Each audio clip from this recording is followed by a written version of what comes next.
বৌমা, হ্যাঁ মা বলুন।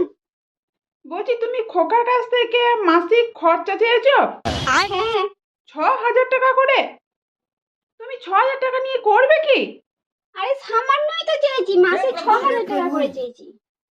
আরে খোকা তো আমাদের সমস্ত কিছু কিনে দেয়। মাসে প্রথমে মাইনে পেলে পরেই মাস কাবারি মাল নিয়ে আসে মুদিখানার দোকান থেকে। প্রতি সপ্তাহে 3 দিন করে সবজি বাজার করে নিয়ে আসে, তার সাথে মাছ কিনে নিয়ে আসে, ডিম তো টেরে টেরে নিয়ে এসে রেখে দিচ্ছে, মাংসটাও নিয়ে আসে প্রতি রবিবার রবিবার। তুমি কি চাইছো? মুদিখানা মাল থেকে শুরু করে বাড়ির যাবতীয় সমস্ত কিছু আপনার খোকা নিয়ে আসে। তারপরেও তুমি বলছো খোকার কাছ থেকে তুমি হাত খরচা নেবে 6,000 টাকা করে। আমার খরচা নাই মা, বলুন তো। 6,000 টাকা তোমার কিসে লাগে?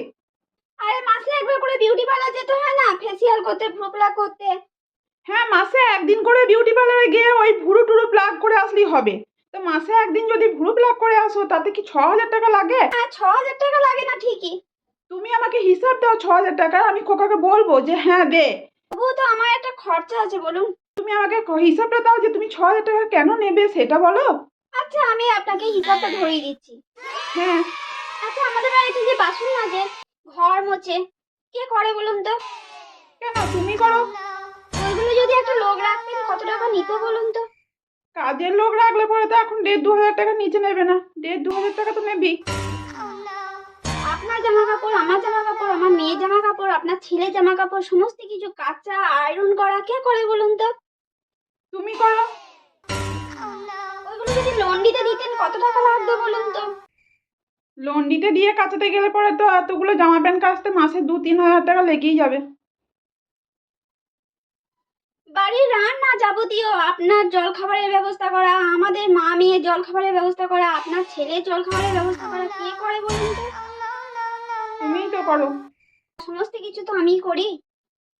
ওইগুলো যদি একটা রান্নার লোক রাখা হতো কত টাকা লাগতো বলুন তো? এখন যদি রাঁধুনি রাখি মাসে 3,000 টাকা করে লেগে যাবে।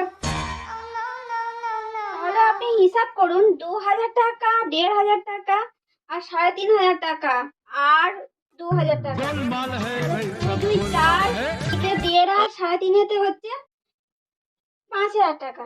4 আর 5 9,000 টাকার জায়গায় আমি 4,000 টাকা করে আপনার ছেলেকে বাঁচিয়ে দিচ্ছি, তার সত্ত্বেও আমি 6,000 টাকা করে নিচ্ছি। আমি কি কিছু ভুল নিচ্ছি বলুন না? তুমি এতগুলো টাকা তুমি খোকার কাছ থেকে নেবে মাসে তাহলে?